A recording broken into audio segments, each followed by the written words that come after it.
Labas rytas. Pradedame Lietuvos nepriklausomybės akto signataro Zigmo Vaišvilos spaudos konferenciją Stebuklai generalinėje prokuratūroje dėl prezidentės skiepų bylos.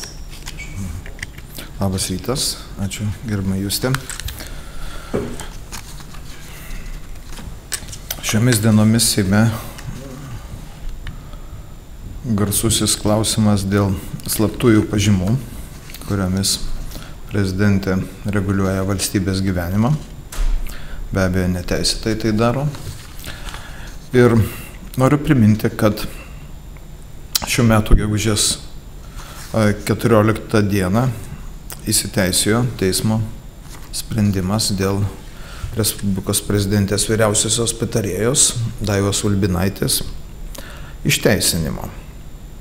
Na ir pakartotinai kreipiausi į Generalinę prokuratūrą tam, kad būtų pradėtos kitų asmenų galimai nusikalstamų veikų tyrimai, nes viešai paskelbtame išteisinamajame nuosprendyje yra aiškiai įvardinta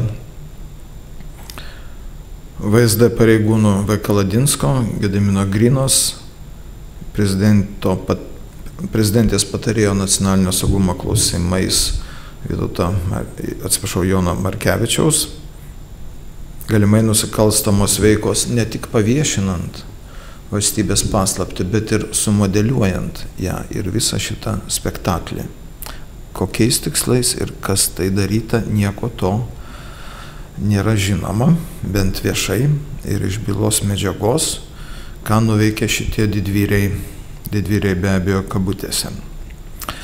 Generalinė prokuratūra iki tol ignoravo mano prašymus, formaliai atsirašinėdama, kad štai byla yra teisme, o tada, kai baigsis nagrinėjimas teisme, tada jau jie spręs mano prašymą dėl kitų asmenų ir dėl kitų veikų, ne tik valstybės paslapties paviešinimo, bet ir dėl piktnaudžiavimo, pavyzdžiui, savo tarnybinę padėtimi, kas yra akivaizdu, kad tai buvo padaryta. Priminsiu, kad kreipiausi dėl to, jau bylą išnagrinėjus kovo 17 dieną ir į Generalinę prokuratūrą ir štai gavau atsakymą, kurį pasirašė prokuroras Gintas Ivanauskas. Prieš aptariant šį atsakymą aš priminsiu dar tik tai vieną faktą, kad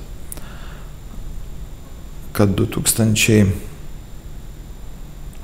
metų lapkričio 21 dieną vyriausioji patarėja Daiva Ulbinaitė Respublikos prezidento kanceliarijos spaudos konferencijoje ji viešai patvirtino, kad nutekino paslaptį valstybės ir kad jie tuo didžiuojasi. Teisės kalba kalbant, tai yra prisipažinimas padarius nusikaltimą. Todėl ir dar ne tik prisipažinimas, bet ir patvirtinimas, kad tyčia tai padaryta. Todėl byla turėjo būti išspręsta labai greitai, aiškiai, o ne tęstis metus. Taigi, dabar apie šitą stebinantį, neprocesinį prokuroro Ginto Ivanausko atsakymą. Noriu nesuklysti, todėl būsiu tikslus. Prokuroras pranešė, kad visi šie asmenys, kurių nusikalstamas veikas prašau ištirti, laikotarpiu nuo 2013 metų spalio 29 iki lapkričio 4 buvo asmenys, kurie galėjo susipažinti su slapta informacija. Nurodyta 2013 metų VSD rašte apie Rusijos valdžios prieš Lietuvą planuojamas aktyviasias priemonės. Taip vadinasi šis raštas. Prokuroras taip pat nurodo, kad šie asmenys laikotarpiu nuo 2013 metų spalio 29 iki spalio 31, tai yra kada modeliavo šios pažymos redakciją ir visus veiksmus ir kada ją pasirašė, nebuvo pateikę šios slaptos informacijos Markevičiui. Nežinau, iš kur prokuroras tai prašo, jeigu išteisinamajame nuosprendyje prašyta, kaip Kaladinskas su Grina Markevičiaus kabinete tai aptarinėjo, o po to perėjo į prezidentės kabinetą tai aptarti. Tai yra išteisinamajame nuosprendyje parašyta. Į šitą kabinetą, prezidentės kabinetą, buvo iškviesta po kurio laiko ir Daiva Ulbinaitė, kad žinoti užduotį, kokią reikia daryti, ką reikia daryti, kada, kaip daryti. Aptarimas jau tada vyko su draugė su Ulbinaitė. Na ir priminsiu, kad prezidentė viešai žadėjo apdovanoti Daivą Ulbinaitę, tik matyt, dėl baudžiamosios bylos kažkaip tai pamiršo tai padaryti. Dar ką nustatė prokuroras Gintas Ivanauskas.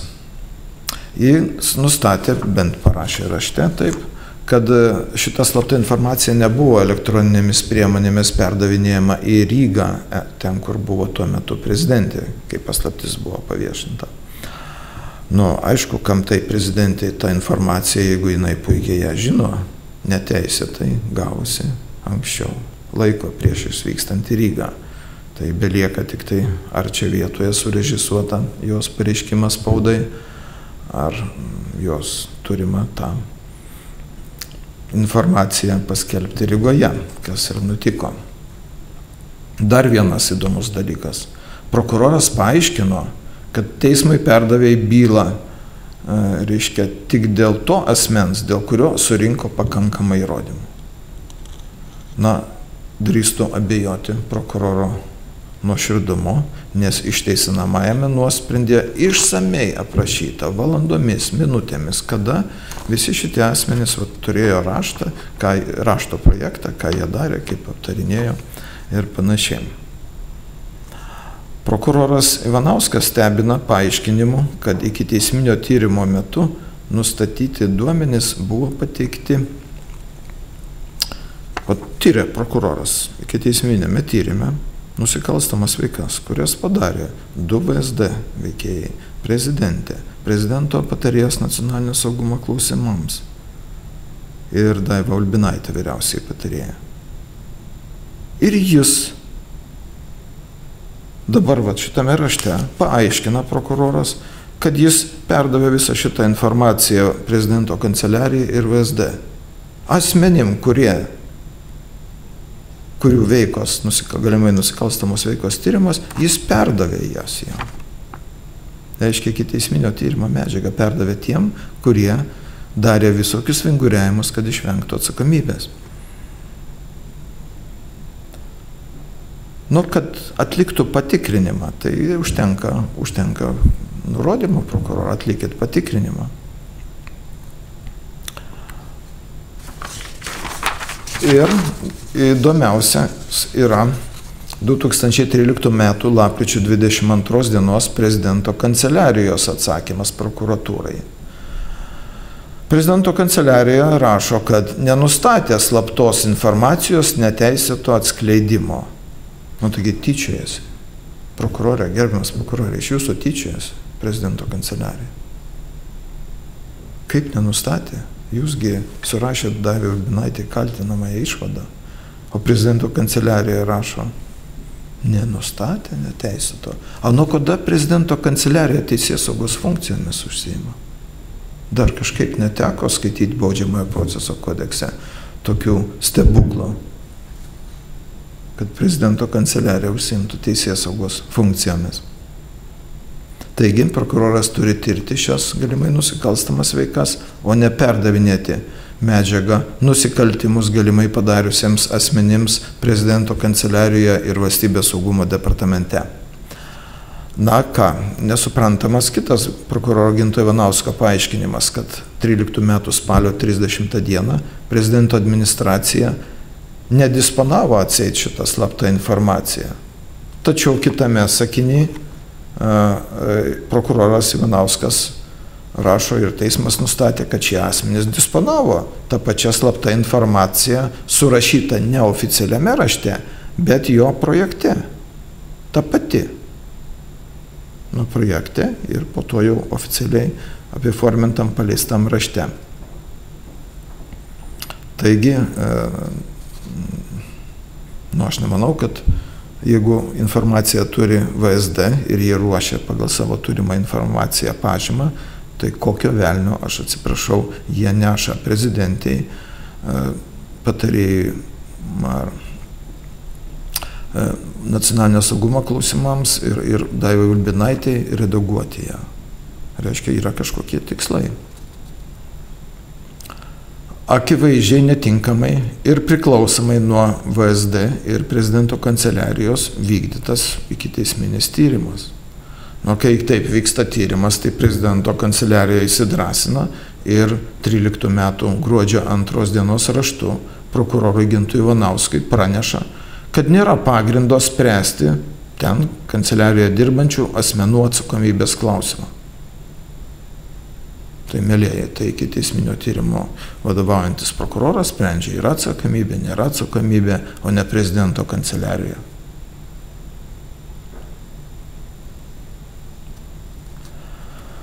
Žiūrim toliau šitą stebuklingą raštą.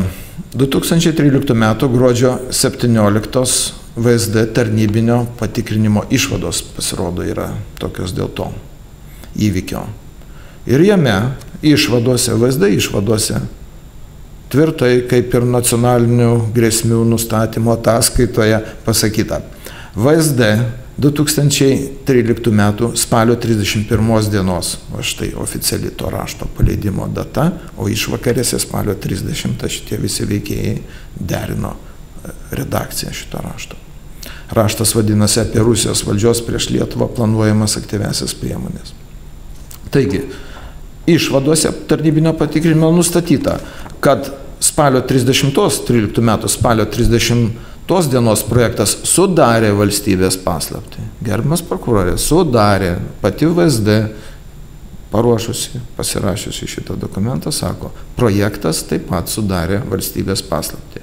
Todėl VSD ir pripažino, kad Kaladinskas pripažintinas padarė šiurkštų tarnybinį prasižengimą savo veiksmais 13 metų spalio 30 dieną. Ką jis padarė? Anot VSD patikrinimo išvadų, Kaladinskas reiškia prasižengimus padarė tokiais veiksmais. Prezidentei asmeniškai nepasirašytinai pateikė šį projektą. Tai vienas prasižengimas, jis neturėjo teisės to daryti. Antras. Ir tą pačią dieną vienas neginkluotas, pasirodo, yra reikalavimai, vienas negali vežti slaptos pažymos, neginkluotas negali vežti slaptos pažymos.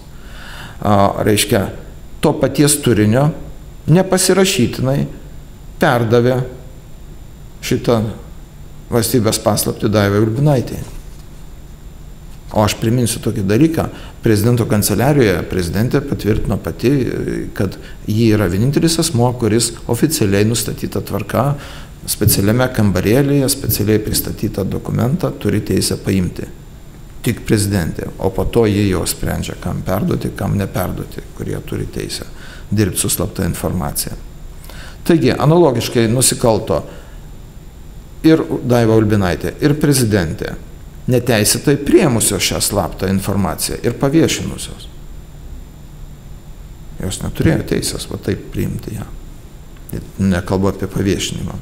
Prokuroras, šiaip apie paviešinimą patarimas bet kam. Rasit gatvėje dokumentą su grifu slapta, į pirmą teisės saugos įstaigą greitai priduodat, nesvarbu, policija, saugumas, STT, priduodat, sakot, štai valiojasi gatvėje ar troleibuse slapta pažyma. Taigi, prokuroras privalėjo pareikšti įtarimus šiems asmenims dėl įstatymų pažeidimų ir valstybės paslapties atskleidimo. Taigi patys jie patvirtino viskas, kad negerai buvo ir VSD, ir prezidento kanceliarija. Prezidento kanceliarija tai sako, viskas šventa, viskas gerai, ką jie darė. Taigi, dėl prezidentės galimai nusikalstamų veikų ištyrimo jau generalinis prokuroras tuometinis privalėjo kreiptis į Seimą dėl jos apkaltos. O neįvykdytas 2013 metų gruodžio 3 dienos Vilniaus miesto apylinkės teismo pavedimas organizuoti prezidentės apklausą. Gerbiama prezidentė, jūs prisiekėt Konstitucijai. Joje parašyta ir įstatymuose parašyta, visi privalo vykdyti teismo sprendimą. Ir prezidentė, jokių išimčių, pavesta prokuroram apklausti jūs. Jūs atsisakėt, jūs bandysit išsisukti, Tai paklausykit, kaip įsisukinėjama buvo. Ačiū prokurorui Gintui Ivanauskui už šį atsakymą. Prezidento kancleris prezidentės vardu parašo, visiškai vaikiški žaidimai. Prezidentė bijo net parašyti raštą, nesupranta, kad yra atsakomybė už teismo sprendimo nevykdymą. Taigi, kancleris parašo, kad atsisako prezidentė. A kur įrodymai, kad prezidentė atsisako? Ponas kanclerė. Čia jūsų raštas.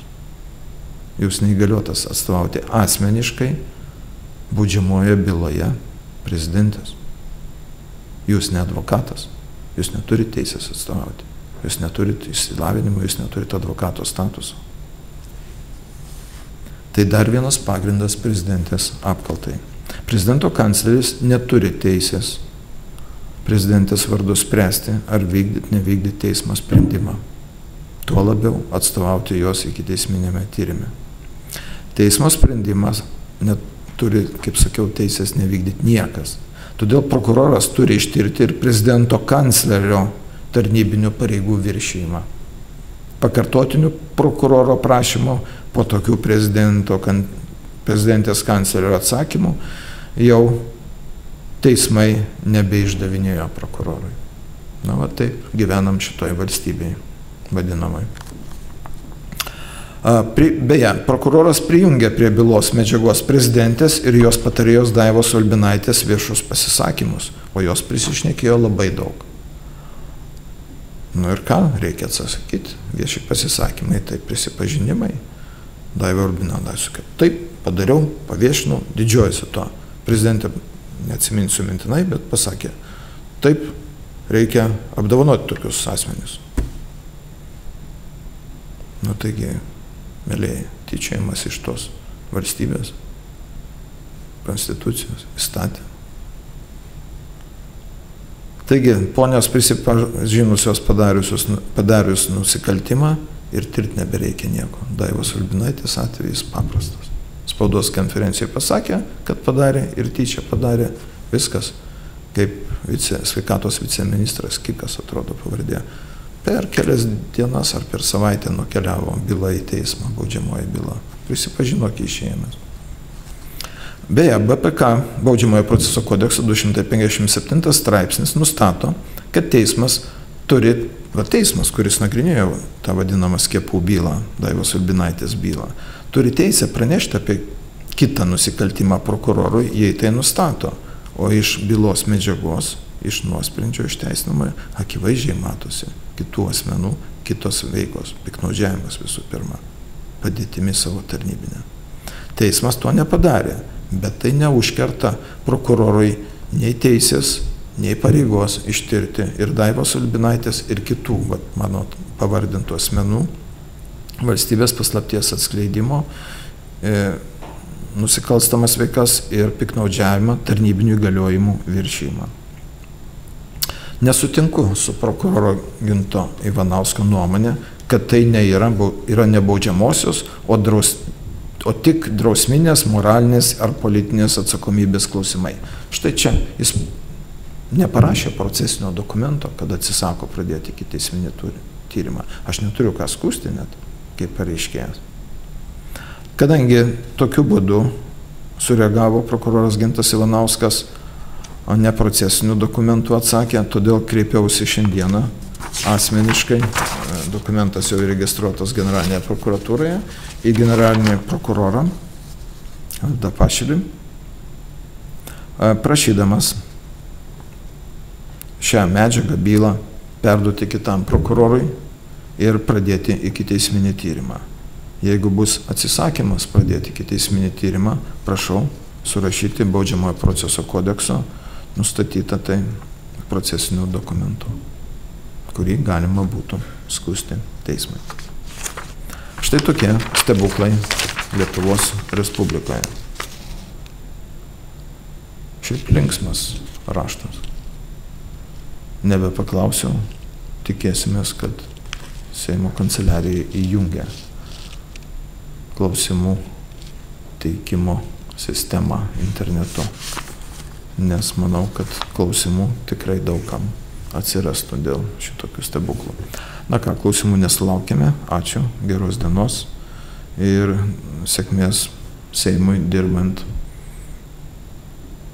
sprendžiant klausimus dėl laikinosios komisijos, kaip prezidentė manipuliuoja slaptomis pažymomis ir net anoniminiais laiškais, šokdinant Seimą ir kitus valstybės pareigūnus. Ačiū. Geros dienos.